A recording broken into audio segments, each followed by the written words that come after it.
Yes, basically, ma'am. so this is chapter 5, principles of inheritance and variation. Okay, so we were just on the starting or introduction. You can see there are many images. One duck is with their ducklings. One bear is there, which is with a small bear. Then there are some this hare means rabbit with some more small offspring rabbits. There is one lion which is with the animal lion cub, and there is a chimpanzee with his small chimpanzee offspring. So all living organisms reproduce, सारे living organism reproduce करते हैं और result करते हैं formation of offspring में, और वो सारे offspring same kind के होते हैं. The resulting offspring most do not totally resemble, but do not resemble, but they are slightly different from their parents. तो कुछ offsprings एक जैसे नहीं होते अपने पेरेंट्स से, but they are resembling their parents, क्योंकि उनमें variation.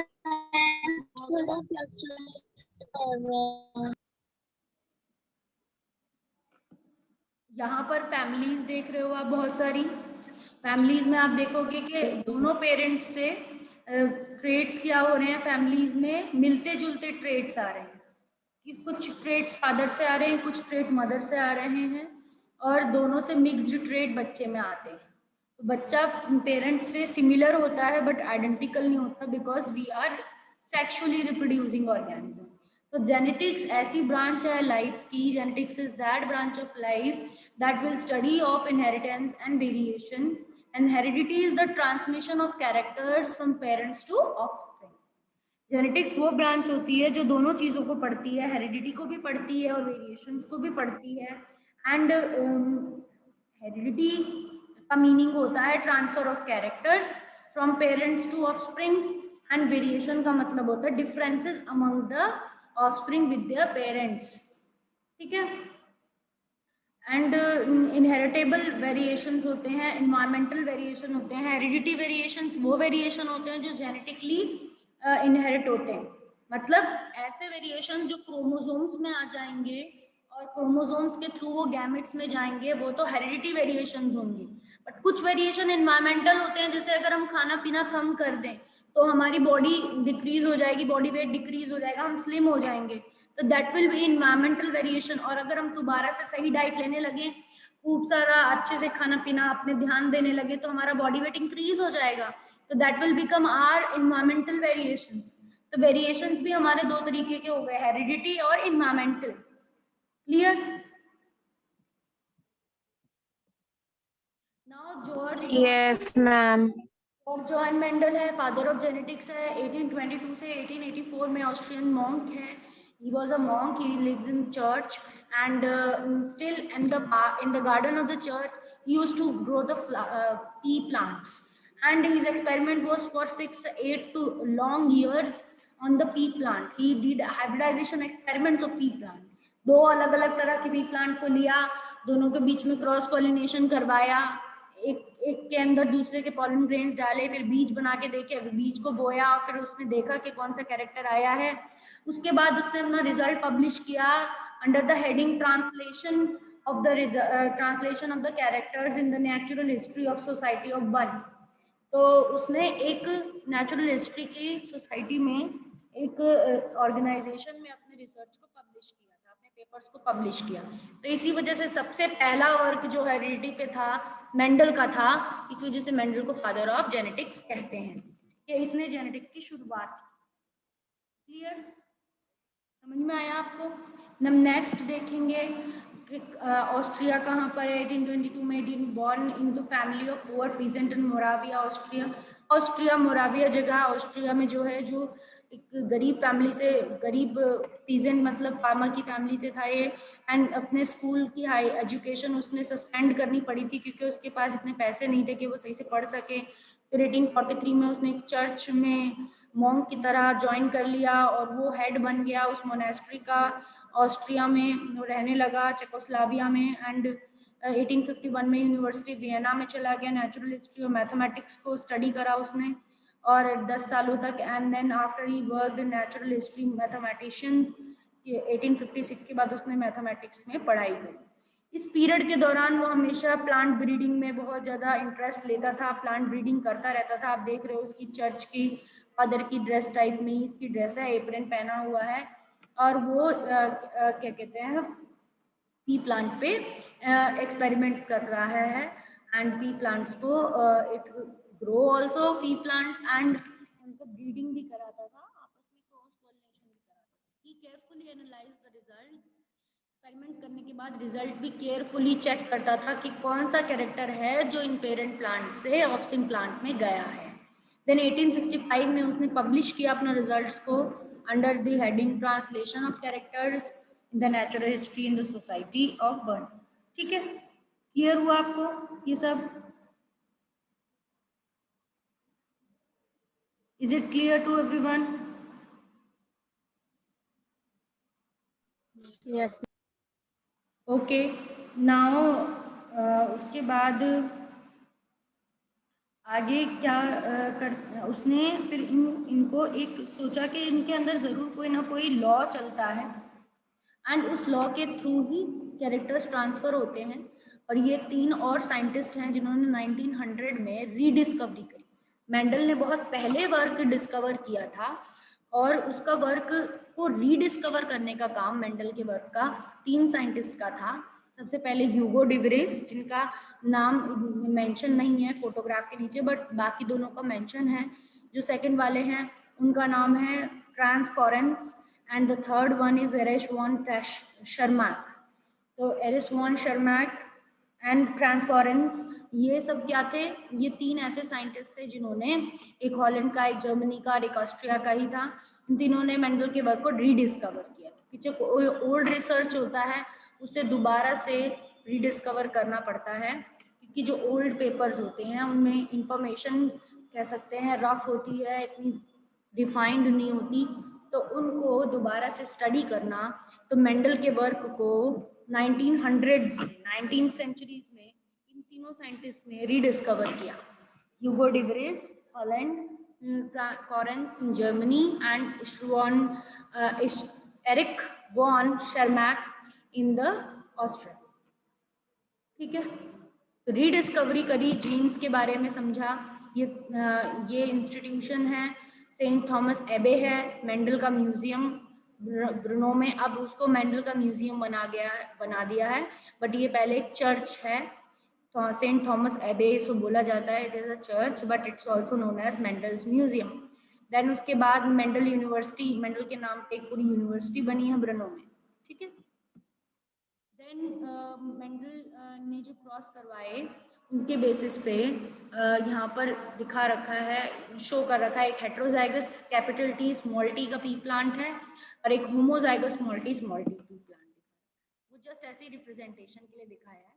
And this chart we have studied, this chart is what dominant trait is in the first row and the recessive traits are in the second row, and the characters are given in the columns. Characters को columns में दे रखा, और ये 7 pair of contrasting characters हैं जो Mendel ने अपने experiments के लिए चुने थे। हर एक को उसने क्रॉस करा के देखा था। जब टॉल प्लांट के साथ शॉर्ट का करवा के देखा तो उसे पता चला कि टॉलनेस इज द डोमिनेंट, क्योंकि F1 में टॉल आते हैं सारे प्लांट, पर जब उसको सेल्फिंग करते हैं तो F2 में 3:1 में आता है, 3 टॉल होते हैं, 1 डॉर्फ होता है या शॉर्ट होता है। जब उसने सीड शेप का इसी तरह से करा के देखा क्रॉस, तो उसे पता चला कि राउंड शेप क्या है, डोमिनेंट है, और देन उसके बाद रिंकल्ड रिसेसिव है। तो उसने टेस्ट करने के बाद ये चार्ट बनाया है कि कौन सा ट्रेट जो होगा सीड शेप में डोमिनेंट होगा, तो उसने इधर फर्स्ट रो में लिखा है। देन सीड कलर में येलो कलर का बीज डोमिनेंट है, सीड कोट कलर में ग्रीन कलर का कोट डोमिनेंट है, पॉड शेप में इन्फ्लेटेड फुल है डोमिनेंट, एंड पॉड कलर में ग्रीन डोमिनेंट है, एंड फ्लावर पोजीशन में एक्सियल पोजीशन साइड में जो फ्लावर आता है वो डोमिनेंट है। Then the terminal flowers. Clear? तो ये टेबल आपको याद होना चाहिए, कौन सा कैरेक्टर कौन सा डोमिनेंट होता है। टर्मिनोलॉजीज इन जेनेटिक्स, जेनेटिक्स में टर्मिनोलॉजीज कौन सी हम यूज करते हैं वो भी यहाँ दी हुई हैं। तो फैक्टर्स और जीन, फैक्टर्स, मेंडल जी ने फैक्टर्स बोलता था, एक्चुअली में वो क्या होती हैं, जीन होती हैं, दे कॉल्ड जीन, ठीक है। तो factors is only, Mendel's factor is only gene, and उसका मीनिंग क्या होता है, फंक्शनल यूनिट ऑफ हेरिडिटी होती हैं gene, and they are responsible for the expression of characters in the progeny. वो कैरेक्टर्स को एक्सप्रेशन के लिए रिस्पॉन्सिबल होती है, मतलब वो कैरेक्टर्स को कोड करती हैं, फैक्टर्स और जीन। लोकस क्या होता है, व्हाट इज लोकस, जिस लोकेशन पे जीन प्रेजेंट होती है क्रोमोसोम पे, वही लोकस होता है, क्योंकि क्रोमोसोम पे इतना बड़ा एरिया है, इतने लेंथ में इतने लंबे क्रोमोसोम है, तो इन सारे क्रोमोसोम पे कहीं पे भी बहुत सारी जीन एसोसिएट, यहाँ पे एक जीन हो सकती है, इसके जस्ट बाद दूसरी जीन हो सकती है, तीसरी जीन हो सकती है, ऐसे कई सारी थाउजेंड्स ऑफ जीन इस क्रोमोसोम पे हो सकती है। तो यहाँ पर एक सिंगल जीन यहाँ व्हाइट स्ट्रैंड से यहाँ दिखा रखी है, दिस इज, तो इस लोकेशन को लोकस बोला।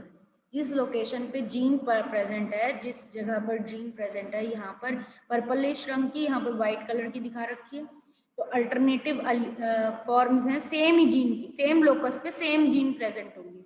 तो क्योंकि हम डिप्लॉयड हैं, तो हमारी हर जीन क्या होगी, डबल में होगी, because we are diploid, so are all genes are in the double, ठीक है। हमारी सारी जीन्स कैसी होंगी, टू में होंगी, there will be two genes on both the chromosome, different single present, and these genes or these two genes of present on the different chromosomes are called alleles, इन्हीं को alleles बोलते हैं। These are the alternative form of a gene for a contrasting character, और ये अलग अलग character को code करती है। अगर एक आपकी कैपिटल टी को कोड कर रही है, तो दूसरी वाली आपकी स्मॉल टी को कोड करेगी, so other will be coding the small t, clear?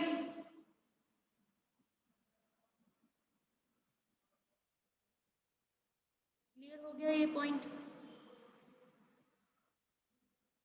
One is coding for the capital T, the other will be coding for the small t, so these are the alleles which are controlling the opposite contrasting character.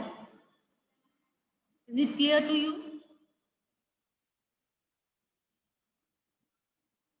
Everyone? Anushka, Aarohi, clear हुआ बच्चों? मानसी, किसकी बात हो रही है? तो ये chromosome है, क्रोमोसोम पे बहुत सारी जीन प्रेजेंट होंगी, जिस एरिया में क्रोमोसोम पे जीन प्रेजेंट होती हैं उस एरिया को लोकाई बोलते हैं। तो दीज आर टू लोकस, और लोसाई क्या होगी, प्लूरल होगा लोकस का, लोसाई अगर बोलेंगे तो दे प्लूरल है, दो लोकस है, और एक पे अगर कैपिटल टी जीन प्रेजेंट है, वाइट से दिखा रखी है क्रोमोसोम पे, तो दूसरे पे स्मॉल टी जीन प्रेजेंट है, ठीक है। तो ये सेम ही जीन है, सेम ही क्रोमोसोम का पेयर है, मान लो ये दोनों क्रोमोसोम नंबर 1 के पेयर है, क्रोमोसोम नंबर 1 पे एक मैटरनल क्रोमोसोम है, मदर से आया हुआ, और एक पैटर्नल क्रोमोसोम है, फादर से आता है, तो उन दोनों पे सेम जीन इस पोजीशन पे प्रेजेंट होगी, बट हो सकता है वो दोनों जीन्स की एलील्स क्या हो, different. Alleles are the alternative form of a single gene, एक ही जीन की अल्टरनेटिव फॉर्म होती है जो कॉन्ट्रास्टिंग कैरेक्टर। ऐसा भी हो सकता है कि दोनों पे सेम ही होती, दोनों पे व्हाइट व्हाइट स्ट्रिप होती, तो दोनों की सेम एलील हो जाती, तो यहाँ पे भी कैपिटल टी होती, अगर यहाँ पे भी व्हाइट होती, स्ट्रिप व्हाइट होती, तो क्या हो जाता, कैपिटल टी, तो वह होमोजाइगस बन जाता। बट क्योंकि अलग अलग है, तो this will become heterozygous, capital और एक स्मॉल, तो this will become heterozygous, different alleles, these are alleles. और ये क्रोमोसोम जिस पे सेम एलील की बात हो रही है, उस क्रोमोसोम को क्या कहते हैं, homologous chromosome. These chromosomes are known as homologous chromosomes, which are the chromosomes equal in length, equal in shape, equal in size. These chromosomes which are same, which occur in pair in the individuals and that contain the same genes, so these are called homologous chromosomes. यहाँ तक सारे points clear हुए सबको? These are homologous chromosomes. Is it clear to everyone?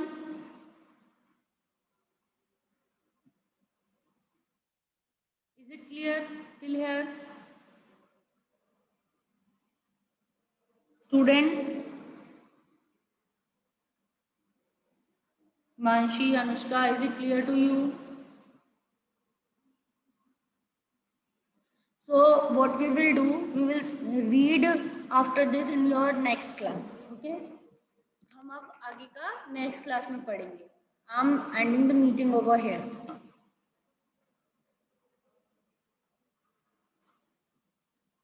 So revise the things, revise the introduction part of the chapter.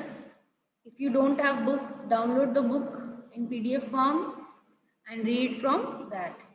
And we are just now closing. And हम सिर्फ introduction part ही discuss कर रहे थे. अगर video आपका pause हुआ है या आपको आवाज़ नहीं आई है तो ये वीडियो यूट्यूब पे भी अवेलेबल है, वहाँ से भी आप इसको देख सकते हैं. इसमें हमने पावर पॉइंट से जीनोटाइप, फिनोटाइप और इंट्रोडक्शन का पार्ट समझा है. अभी हमने जस्ट स्टार्ट ही किया है जेनेटिक्स को. ठीक है.